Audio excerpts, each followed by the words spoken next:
So Dani created a new game for the Breckies Game Jam called RERUN. I played it, I loved it, and I know many others did. So today I'm bringing you 5 reasons that I think RERUN is such a successful game. Now, if you don't know who Dani is, he is a much more successful YouTuber than I, with almost 1.3 million subscribers, and I will leave a link in the description so you can go check out his channel, as well as the game I'm talking about. But if you haven't heard of RERUN, not to worry, these 5 tips can be applied to anybody's game, so if you are interested in game development, this is a great video for you to watch. And hey, if you do take any of these tips and implement them in your game, let me know and I'll try to make an effort to check out your game and let you know what I think. By the way, guys, I upload indie gaming related videos all the time on this channel. I try to shoot for once a week. So if that sounds like something you're interested in and you have not yet hit that big red subscribe button, make sure to subscribe to the channel and also leave a like on this video if you did enjoy, because it would make my day. Now let's jump into the top 5 reasons that RERUN by Dani is a great game.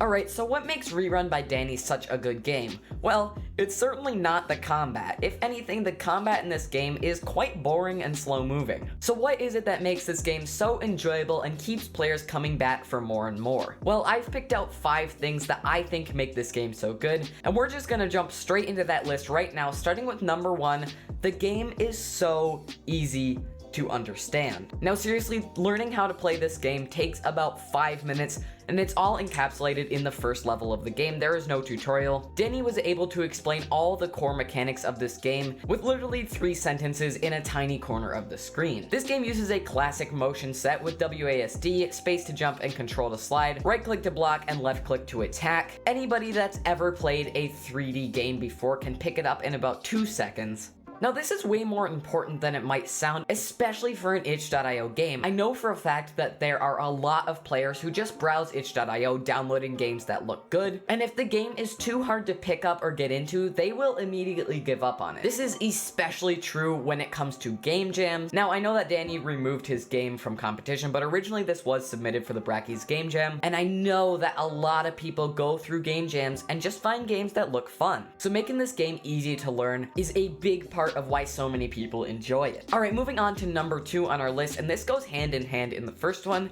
the game is hard to master. Now, in as much as this game is so simple to learn, mastering this game and becoming perfect at playing it is pretty darn near impossible. This game has a fantastic difficulty curve, with the first couple of levels being easy enough to ease you into it and get you playing, but by the 3rd or 4th level you are thinking, oh my goodness, how do I beat this? Now this game uses a nice blend of puzzle mechanics and difficulty in combat and platforming, so it might take you a few tries to figure out how to do a level, and it might take you 10 more tries to actually successfully complete said level. Having this game be moderately hard to master, but not so much that it gets super frustrating for the player, was a great move on Dani's part, because it keeps players interested in playing the game. Which brings me to my 3rd item on this list. There are so many ways to shave off time. Now Dani has an amazing track record with creating speedrunnable games, and this is no exception. This game, like many of his other games, has a timer in the corner, and it gives you your final time when you beat the level, which really inspires people to go back and try to do it in less time. If you just avoid killing that enemy, or block one more shot, or cut this one corner,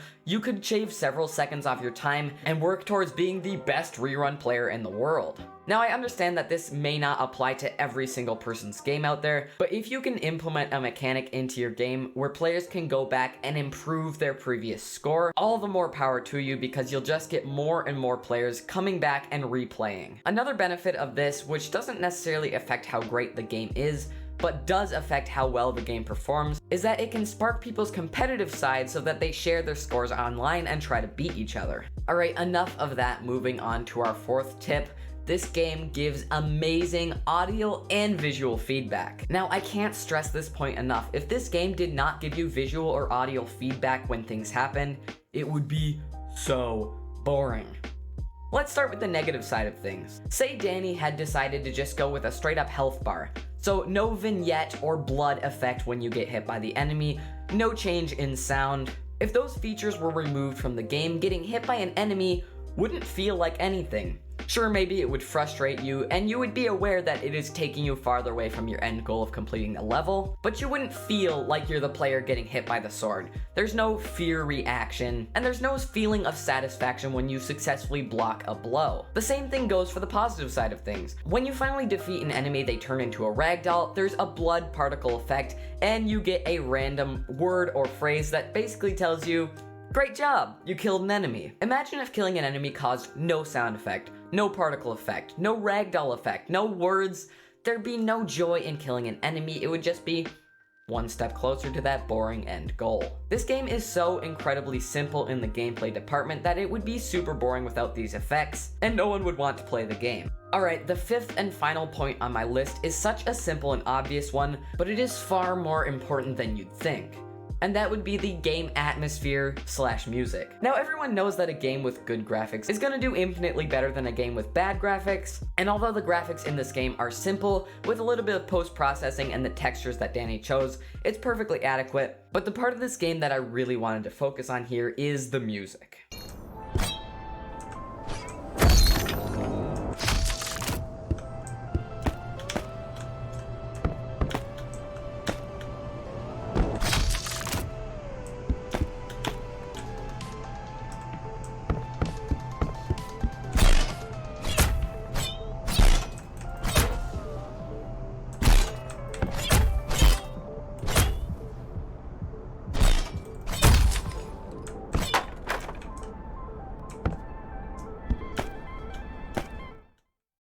Now, I can't stress this point enough, but if you can find a song or collection of songs for your games that you wouldn't want to quit listening to on Spotify, that is going to go such a long way towards encouraging the player not to quit your game. Now, the beautiful backing track written for this game by Neonomen is so earwormy and good, and honestly, I can't tell you how many times that was the deciding factor when I was deciding whether or not to quit the game. Having that catchy, exciting, upbeat music in the back of this game really just goes that extra mile toward encouraging players to keep playing and not quitting too early. Alright guys, that brings me to the end of my list. I really hope it was informative, entertaining, or helpful to you in some way. If it was, make sure to hit that like button, join the Discord, follow me on Twitter, and of course, subscribe, and I'll see you in next week's video.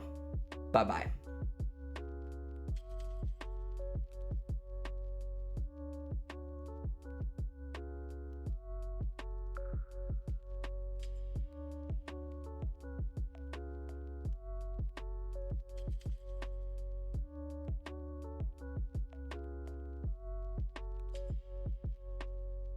Haha, I'm editing and I'm 7 seconds away from hitting that 8-minute mark, so okay, 7 seconds has gone by. Subscribe.